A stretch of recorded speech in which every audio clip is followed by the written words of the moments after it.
Halo adik-adik Smart Generation, apa kabar kalian semua? Berjumpa kembali dalam video pembelajaran Prima Agama. Perkenalkan, nama kakak Kak Arsyad, instruktur Smart Geografi. Pada video pembelajaran kali ini, kita akan membahas materi mengenai keberagaman budaya nasional. Untuk lebih jelasnya, yuk kita simak video pembelajaran kali ini.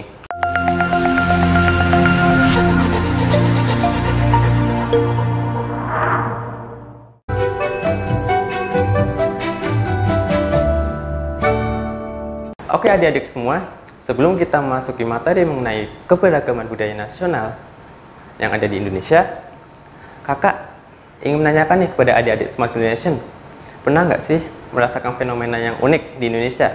Misalnya nih, adik-adik yang tinggal di Pulau Jawa atau di Yogyakarta, kita punya kebudayaan khas, misalnya keris, kita juga punya yang namanya batik, terus kita juga punya yang namanya makanan khas seperti gudeg dan sebagainya.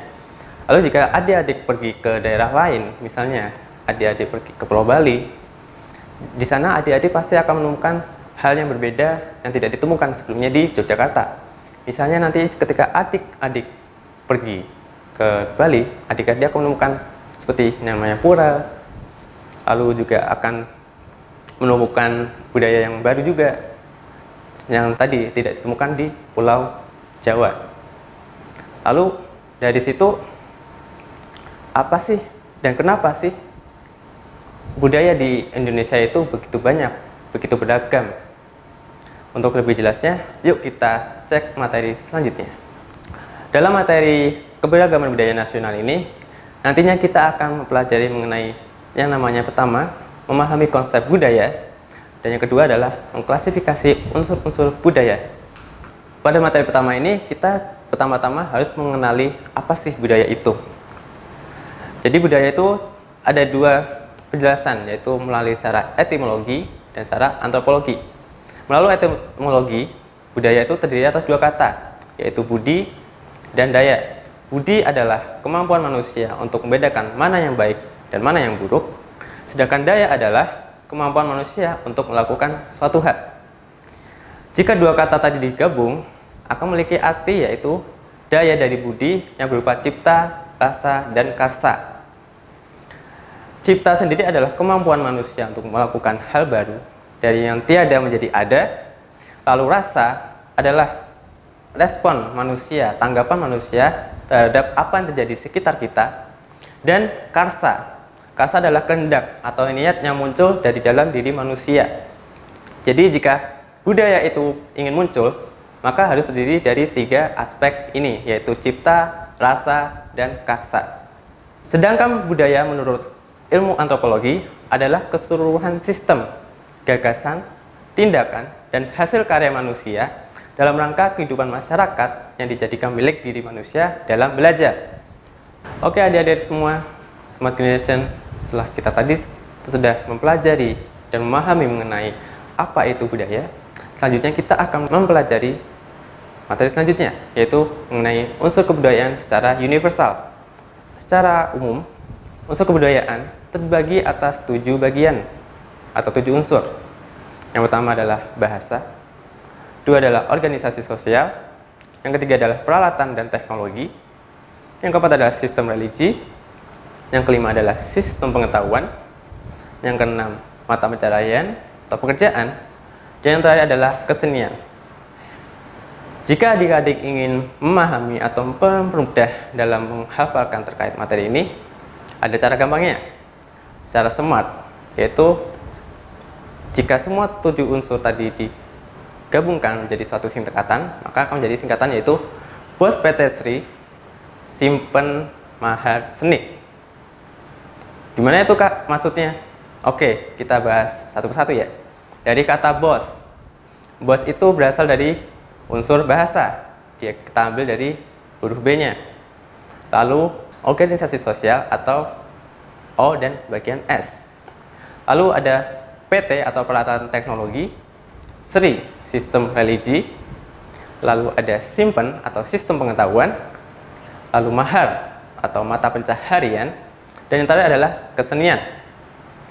Lalu apa sih maksud dari unsur kebudayaan ini? Jadi secara umum Budaya itu tersusun atas 7 unsur ini. Yang pertama adalah bahasa. Bahasa adalah kemampuan yang dimiliki manusia untuk berinteraksi dari satu orang ke satu orang yang lain. Seperti contohnya di Jawa kita punya bahasa Jawa, di Jawa Barat kita punya bahasa Sunda, lalu di Jakarta kita banyak yang namanya bahasa Betawi, dan sebagainya. Lalu selanjutnya, organisasi sosial.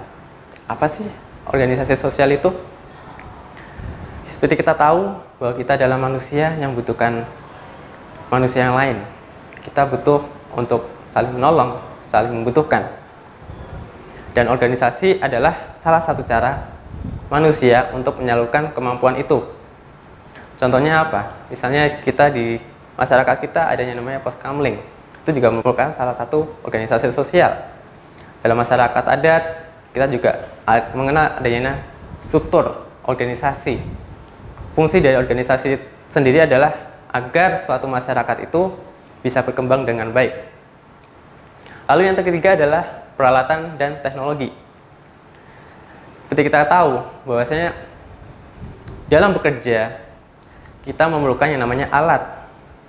Contohnya seperti dalam orang Jawa jika bertanam di sawahnya, mereka membutuhkan yang namanya alat berupa pembajak agar sawah-sawahnya mampu terurusi dengan baik. Lalu yang keempat, ada sistem religi atau kepercayaan.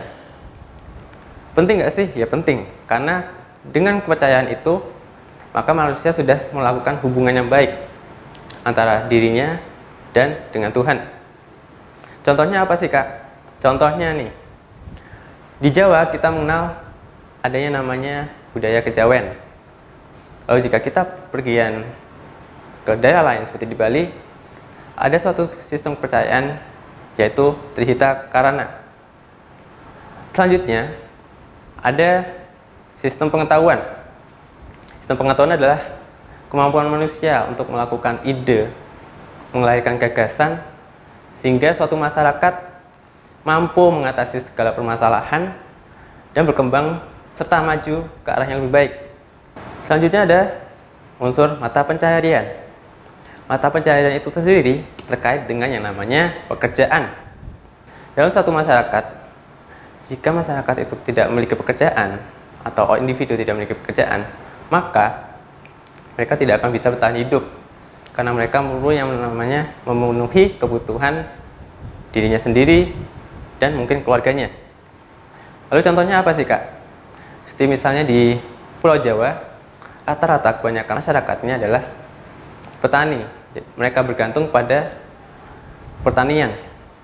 Lalu jika kita berpindah ke budaya yang lain, ke masyarakat yang lain, seperti di Sumatera Barat, kita akan melihat bahwasanya mereka bergantung pada yang namanya berdagang.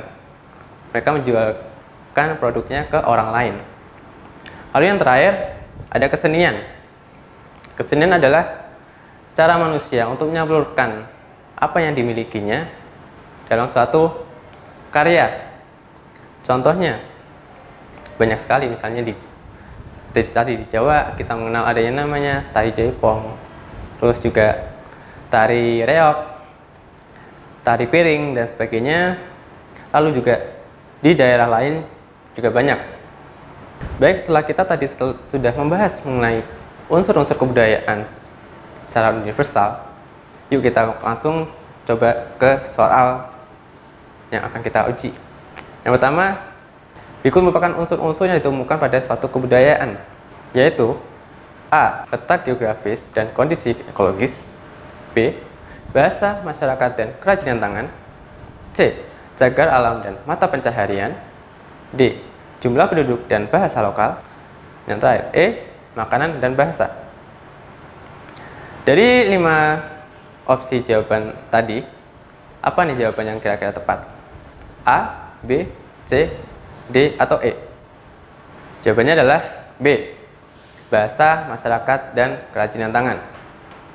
Kita ke materi selanjutnya, yaitu budaya lokal. Apa sih itu? Sebelumnya, budaya itu ada dua bentuknya adik-adik Smart Gen. Yang pertama ada budaya lokal, dan yang kedua adalah budaya nasional. Kali ini kita membahas mengenai budaya lokal terlebih dahulu. Budaya lokal adalah budaya yang dimiliki oleh daerah atau suku bangsa yang bersifat khas dan diwariskan secara turun-temurun di wilayah tersebut. Ingat ya adik-adik Smart Generation, jadi budaya lokal itu harus dimiliki oleh daerah atau suku bangsa. Yang kedua bersifat khas, dan yang terakhir diwariskan secara turun-temurun di wilayah tersebut. Jika tiga unsur itu tidak ada, maka itu bukan disebut dengan budaya lokal. Lalu bagaimana sih budaya lokal itu terbentuk?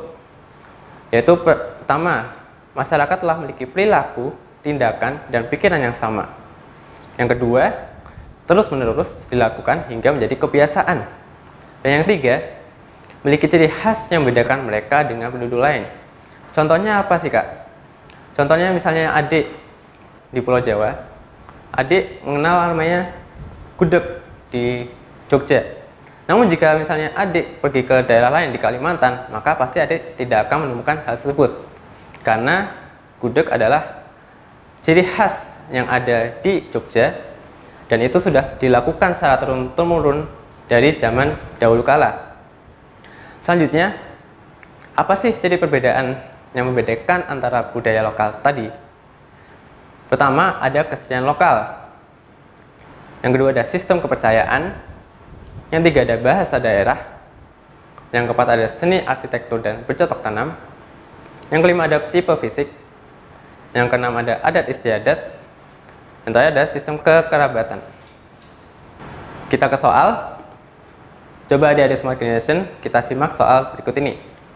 Ciri budaya lokal diwujudkan pada beberapa hal di bawah ini, kecuali A. Memiliki ciri khas, B. Dapat dijumpai di beberapa wilayah, C. Diteruskan secara turun-temurun, D. Cakupan wilayah tidak begitu luas, dan E. Sudah menjadi kebiasaan dalam masyarakat tersebut. Nah, kita perlu menggarisbawahi bahwa di soal ini kita mencari yang kecuali, yang artinya tidak ditemui dalam ciri budaya lokal. Maka jawabannya apa adik-adik Smart Generation? Ya, jawabannya adalah B.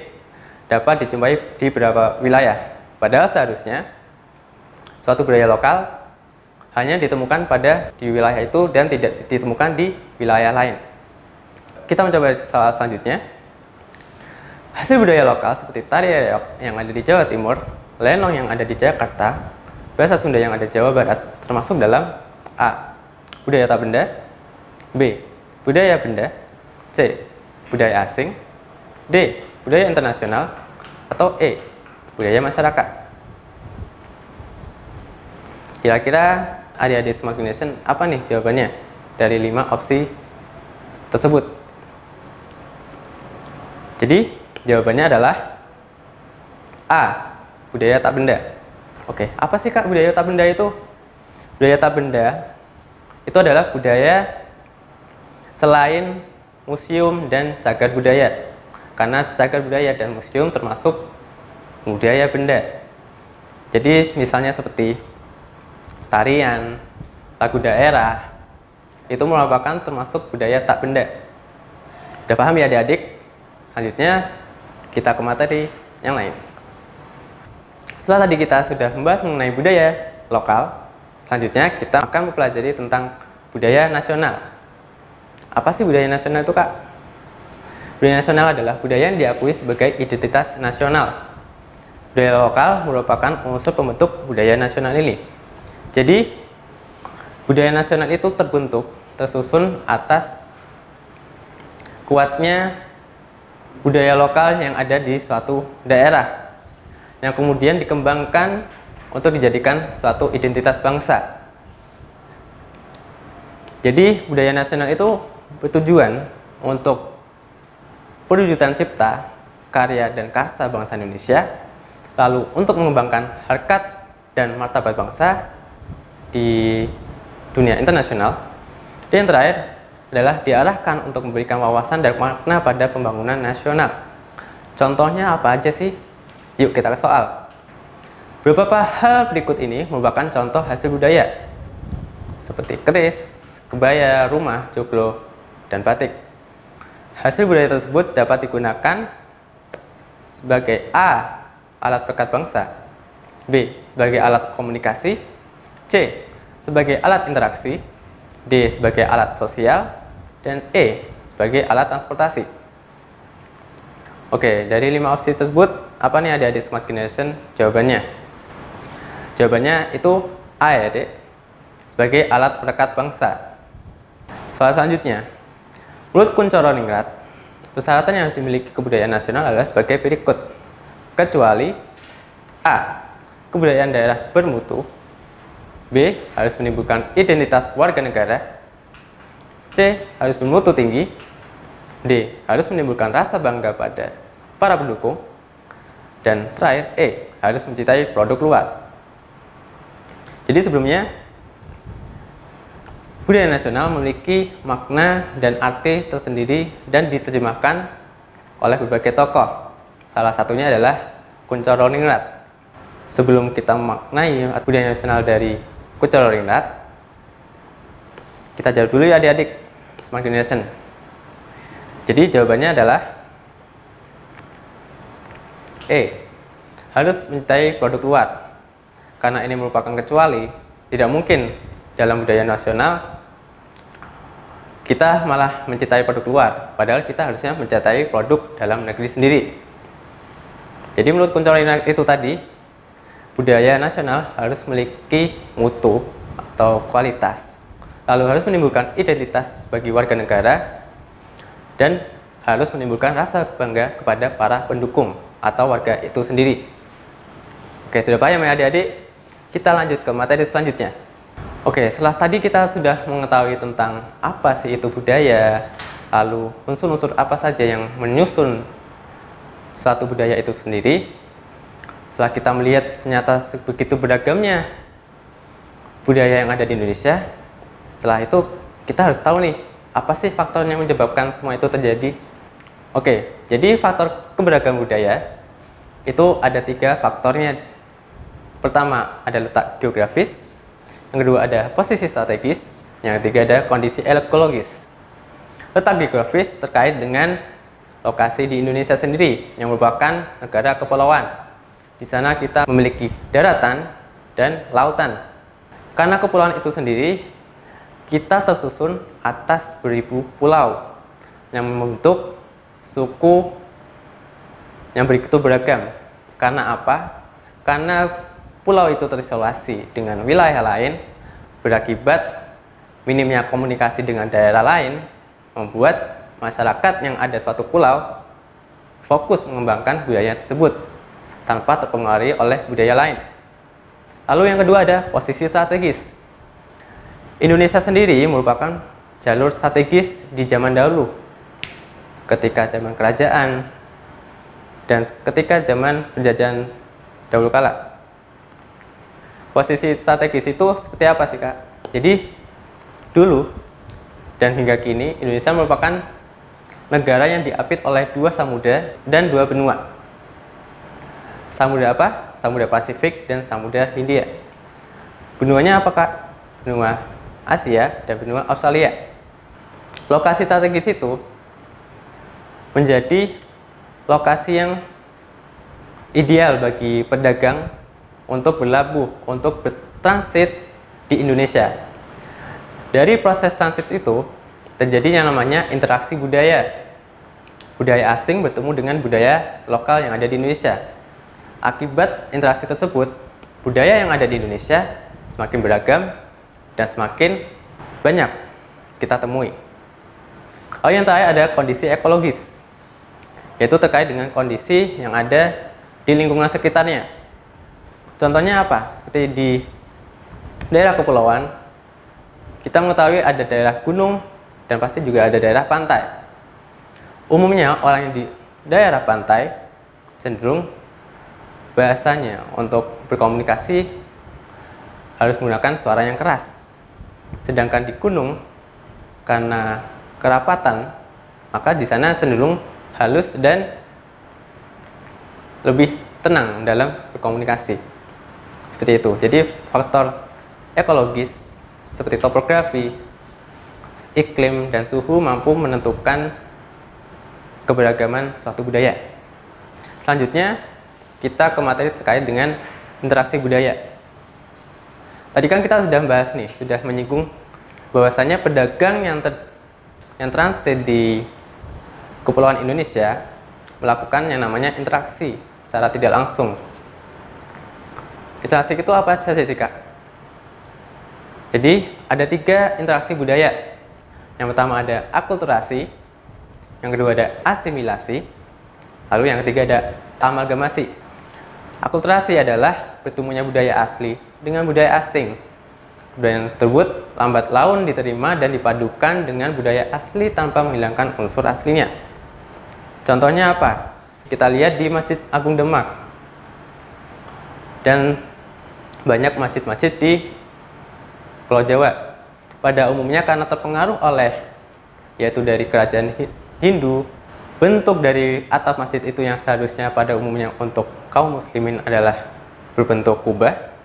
Karena adanya interaksi budaya dari akulturasi, masjid tersebut tetap berfungsi sebagai masjid, namun secara arsitektur berbentuk limas di bagian atapnya. Itu contoh dari akulturasi sendiri. Lalu selanjutnya ke asimilasi.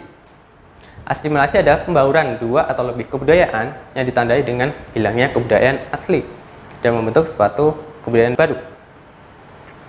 Contohnya seperti saat kita pergi dari Indonesia karena ada urusan ke luar negeri. Kita mungkin melakukan pendidikan, kuliah atau sebagainya atau pekerjaan.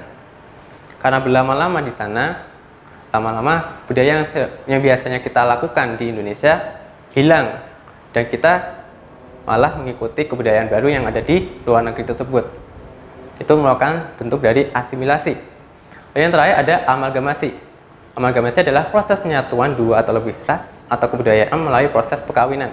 Contoh pernikahan 2 etnis atau 2 suku berbeda, misalnya kayak suku Jawa dengan suku Betawi dan sebagainya. Oke, kita ke soal.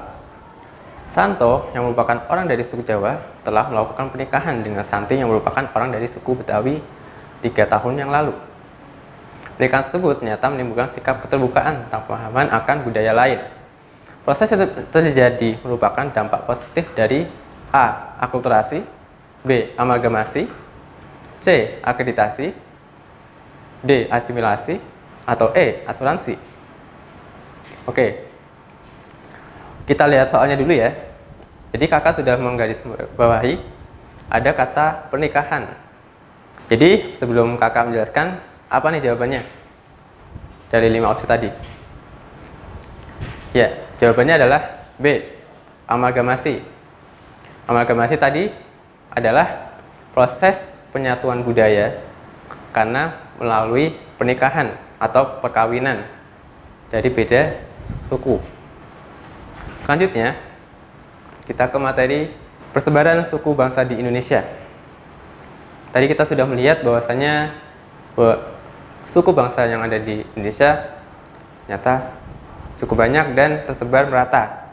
Jadi Pulau Sumatera tak ada Aceh Gayo, lalu di Bali ada Bali Sasak, di Jawa ada Betawi, Banten, Kalimantan, Melayu, Dayak, Sulawesi, Bugis, Toraja, Papua, Waigeo, Yapen, dan seterusnya. Itu merupakan kekayaan Indonesia. Sedangkan secara fakta dan data, Indonesia merupakan negara dengan 700 suku, dengan 1001 bahasa, dan 819 budaya tak benda. Lalu kita ke soal. Untuk memahami lebih dalam, berikut merupakan suku-suku yang tersebar di Indonesia.